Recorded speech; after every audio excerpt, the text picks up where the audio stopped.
colaborar en el módulo Masculinidades de este curso. Mi propuesta es que hagamos en principio 2 entradas al tema de la masculinidad. Luego voy a proponer 3 definiciones bastante extendidas, pero vamos a tratar de dar una 4ª definición porque ninguna de las 3 que vamos a presentar antes nos va a agradar del todo. Y por último, voy a hacer unos comentarios finales. Vamos a empezar entonces con 2 maneras de entrar al tema de la masculinidad. Primero, quisiera que pensemos que la problemática de la masculinidad tiene que ver con la visibilidad, ¿sí? O tiene que ver también con la ceguera. Por ejemplo, imaginémonos que un varón se muestra delante de un espejo, ¿sí? Probablemente ese varón se vea a él mismo, ¿sí? Sobre todo si es un varón, ¿qué les puedo decir?, de clase media, un varón blanco, seguramente que se verá a sí mismo, ¿sí? El espejo le devuelve eso que es, sin ninguna caracterización, sin ninguna marcación. Probablemente, si un varón gay o si un varón trans se mira en el espejo, seguramente que el espejo no le va a devolver sencillamente su imagen, su imagen de varón, sino que le va a devolver su imagen de varón trans o su imagen de varón gay. O si una mujer, si podemos comparar eso también en el campo femenino, ¿no? Una mujer blanca, digamos, de clase media se mira en el espejo, probablemente se vea como una mujer, sin embargo, una mujer de color se va a ver como una mujer de color y probablemente también perteneciente a la clase social baja. De manera que acá lo que quiero transmitir respecto de la masculinidad, al menos de lo que es la masculinidad hegemónica, es que justamente le es invisible para los propios varones, ¿sí?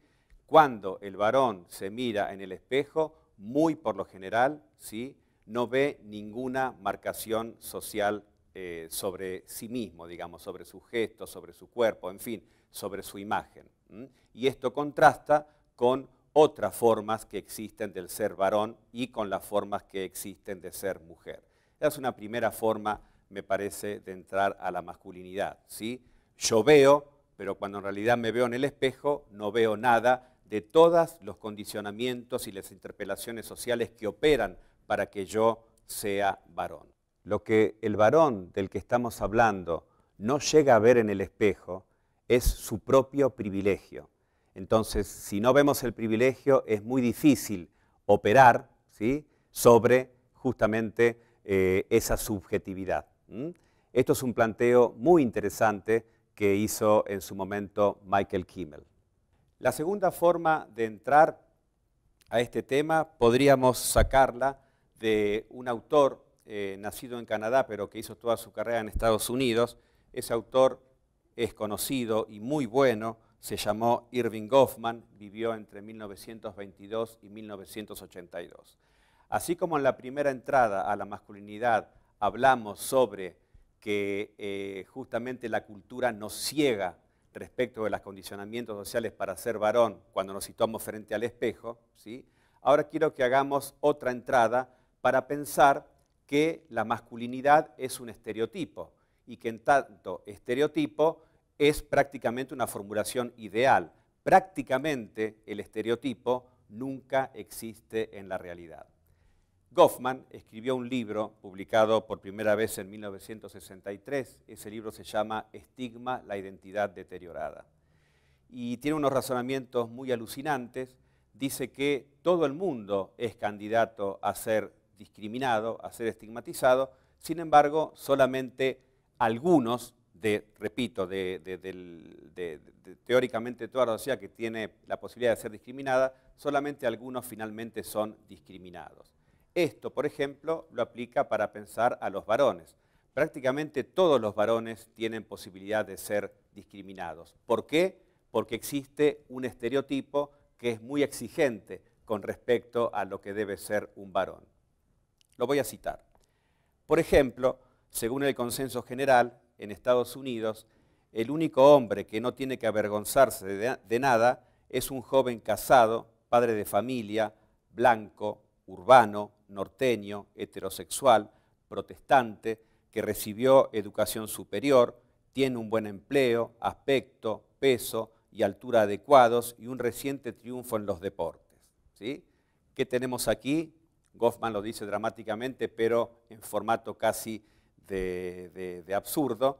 Aquí tenemos un estereotipo sobre lo que debe ser el hombre, o lo que debe ser el varón. Bien, este es el estereotipo, repito, una idea. Es muy útil poner en diálogo esta idea con los números, ¿sí? Nadie dudaría de que ser varón es lo que enumera Goffman, o es casi todo lo que enumeró Goffman. Pero si vamos a los números, prácticamente nadie de los varones cumple con todas las condiciones, ¿sí? Sin embargo, a pesar de que los números son tan chicos, esa idea de lo que significa ser varón sigue estando y nos sigue llamando la atención. Entonces, una manera de entrar en la masculinidad por segunda vez es pensar que, digamos, implica un conjunto de ideas, un conjunto de estereotipos que nos interpelan desde muchos lugares de la vida social. Es una especie de interpelación que está totalmente extendida y totalmente anclada en las instituciones. Como les había dicho, íbamos a pensar en dos temas para entrar en la masculinidad. Ahora vamos a presentar definiciones sobre la masculinidad. Vamos a presentar 4 y vamos a quedarnos con una. Existen, me estoy basando en un autor, Connell, bastante reconocido en este campo de estudio, existen las definiciones esencialistas de la masculinidad.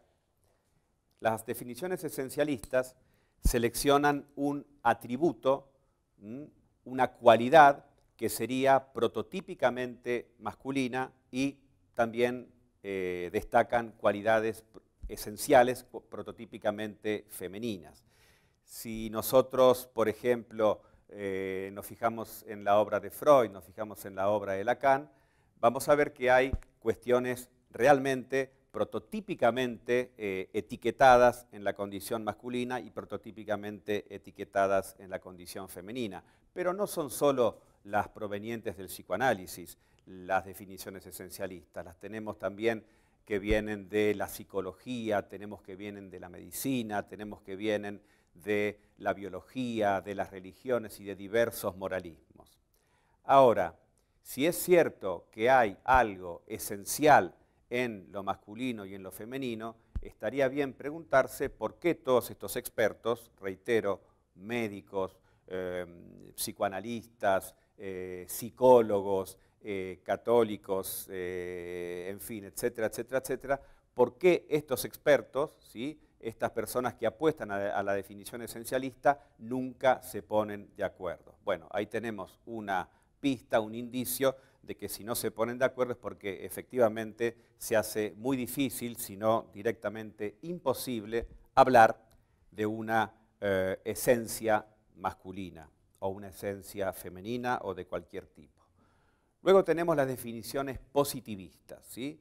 El positivismo, algo así como la panacea del pensamiento científico moderno, entendía que no hay que meterse a ver cuál es el atributo esencial, no hay que meterse en ninguna de esas empresas, digamos, muy raras, hay que sencillamente detenerse a observar los comportamientos que desarrollan varones y mujeres.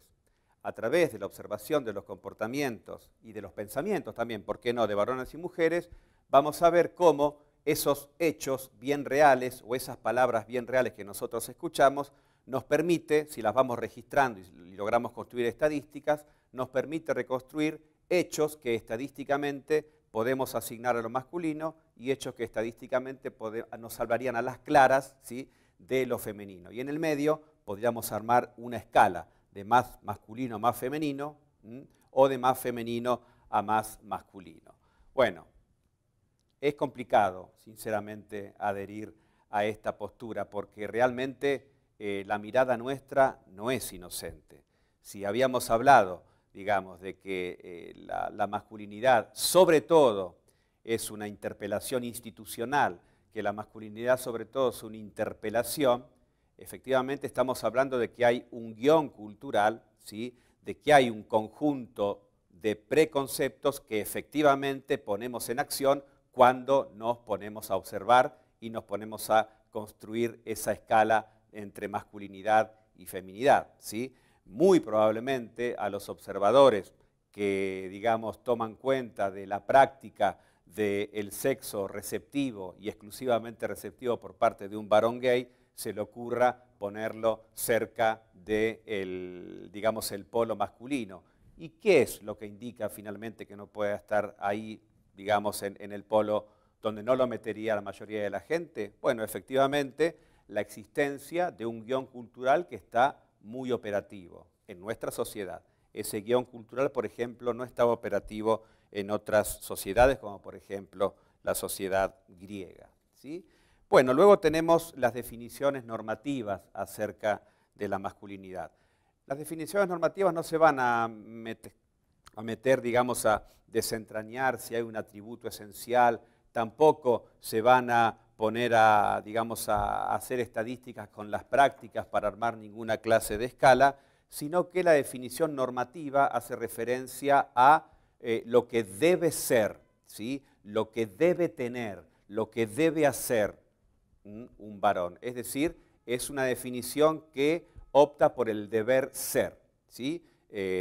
Por el deber tener, por el deber demostrar. Entonces, lo prototípico de de la masculinidad sería justamente demostrar solvencia para convertirse en varón proveedor, ¿sí? Demostrar contención para, digamos, ser el jefe de la familia, ¿sí? Tener una apariencia canónicamente masculina, una apariencia ruda, ser aventurero, ser conquistador, etcétera, etcétera, etcétera. Y esta definición también presenta problemas. ¿Por qué? Porque dijimos que es una definición normativa, ¿sí? Pero sucede que a muchos varones no les interesa cargar sobre los hombros con una apariencia ruda, cargar sobre los hombros con ser casi héroes deportivos a toda costa, cumplir con, digamos, el conjunto de apariencias que por lo general se le endilgan sistemáticamente a los varones. Entonces, ¿qué clase de norma es aquella que no solamente casi todos no cumplen, como decía Goffman, sino además esa norma a la cual casi nadie adhiere? Otra vez, si nos metemos a definir lo masculino, la masculinidad, mejor dicho, desde esta versión normativista, probablemente también hagamos mal. Entonces, me gustaría proponer la siguiente definición de masculinidad. La traigo del texto que tenemos en la bibliografía de Robert Connell, Masculinidades, un clásico ya a esta altura, un texto publicado en castellano en el año 2003. Apenas la estilizo. De ahí que podamos definir la masculinidad como un lugar dentro del sistema de relaciones de género, sistema históricamente construido. Y que ese lugar consiste, por un lado, en las prácticas a través de las cuales los varones y las mujeres lo ocupan, y por otro, por los efectos que dichas prácticas generan en la experiencia corporal, en la personalidad y en la cultura. Quisiera en este momento hacer una especie de reflexión que ponga en danza lo que vinimos trayendo. Sobre todo cuando iniciamos nuestra conversación, yo hablé de definiciones de la masculinidad respecto de la feminidad, digamos, de lo femenino. Pero ahora quisiera que hagamos unos comentarios donde pongamos en relación las distintas formas de masculinidad, ¿sí? Por ejemplo, este autor de que les hablaba, Robert Connell, hace una tipología de masculinidades que es la siguiente, muy interesante. En principio habla de las masculinidades hegemónicas. Efectivamente, las masculinidades hegemónicas son aquellas masculinidades más legítimas, aquellas, ¿sí?, que representan por antonomasia el modelo de varón que construye interpelaciones mediante una sociedad en un determinado momento histórico. Paradojalmente, la masculinidad hegemónica numéricamente es la más floja. Ya lo habíamos visto con Goffman. ¿Quién cumple con tantas categorías, ¿sí? con tantos requisitos, digamos, para ser varón? Muy pocos. Pero sin embargo, y acá está el gran dato para la sociología, es que son muy pocos y sin embargo esa imagen valorativa la tenemos casi todos. Goffman decía, los valores centrales de una sociedad pican poco, pero todos nos rascamos. Luego tenemos las masculinidades subordinadas. Efectivamente aquí tenemos que hablar de, por ejemplo, las masculinidades gays y las masculinidades trans. Efectivamente son masculinidades que tienen que vivenciarse y experienciarse abriéndose paso muchas veces a los codazos a través de las obturaciones que le pone la masculinidad hegemónica y su gran conjunto de instituciones. La masculinidad subordinada no es solamente una cuestión de estigma a nivel de interacciones cara a cara. La experiencia de la masculinidad subordinada se vive a nivel jurídico, se vive a nivel político, se vive a nivel médico. Fijémonos, por ejemplo, cómo el matrimonio igualitario, más allá de todo, digamos, lo que ha conseguido aquí en Argentina, avanza poco en relación con todos los países que forman parte, digamos, del mundo. O fijémonos, digamos, cómo la jerarquía, por ejemplo, de la Iglesia Católica no revisa sus posturas respecto de esto. Bueno, entonces, ahí si no revisa la postura, tenemos que hay ciertas masculinidades, digamos, no alineadas a lo hegemónico, que no pueden desarrollar su propia espiritualidad. Y esto es muy complicado, porque así esta religión, junto con otras, por supuesto, estaría creando una subjetividad divorciada de su cuerpo, ¿sí? De la corporalidad. No podría vivenciar la corposubjetividad, lo cual, la verdad, deja bastante que desear desde un punto de vista humano. Luego tenemos las masculinidades cómplices, concepto interesante y, por cierto, doloroso. Las masculinidades cómplices son aquellas masculinidades que no se ajustan al estereotipo que había presentado Goffman, no se ajustan a, digamos, la masculinidad hegemónica, no se ajusta en sus prácticas, digamos, y en sus declaraciones. No se ajustan, pero sin embargo son cómplices porque sacan provecho de la existencia de esta masculinidad hegemónica, ¿sí? No van a ser varones violentos, por ejemplo, en el ámbito familiar, ni van a ser varones que van a andar permanentemente haciendo alarde vía de disciplina dramática mediante de una, digamos, corporalidad ruda. Pero sacan provecho de que la masculinidad hegemónica esté vigente porque, por ejemplo, se sienten legitimados para que, llegado el momento, quien postergue la carrera profesional sea la esposa, en caso de que se haya cansado, y no ellos, ¿sí? De manera que ahí tenemos una masculinidad no directamente hegemónica, pero que sin embargo saca provecho de aquello que lo hegemónico pone en el nivel del imaginario social. Y por último tenemos las masculinidades marginadas, ¿sí? Hablamos de masculinidades marginadas cuando intervienen las variables de la clase y de la raza o la etnia, ¿sí? Que dejan a ciertas masculinidades no ya marginadas, sino directamente afuera del mapa social. Por ejemplo, podemos ver, y hay muchos documentales al respecto, la demonización sistemática de los varones negros en Estados Unidos, ¿sí? Los varones negros en Estados Unidos han recorrido un camino muy dramático en el imaginario de esa sociedad que va del violador hasta el criminal, ¿sí? Pero también son masculinidades marginadas porque, por ejemplo, pueden reconocerse ciertos valores hegemónicos en un atleta negro, por ejemplo, pero sin embargo, eso que se le reconoce a esa persona en particular no encuentra ecos en el resto de la organización social. Sigue siendo una masculinidad marginada.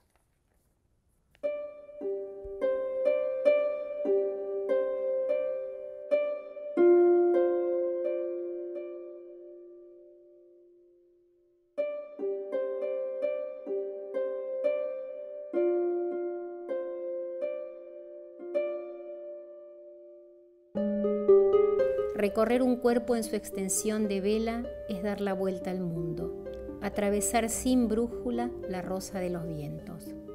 Islas, golfos, penínsulas, diques de aguas embravecidas.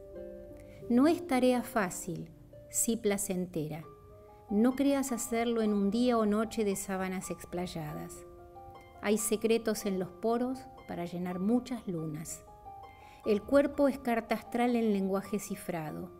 Encuentras un astro y quizá deberás empezar, corregir el rumbo cuando nube, huracán o aullido profundo te pongan estremecimientos. Cuenco de la mano que no sospechaste.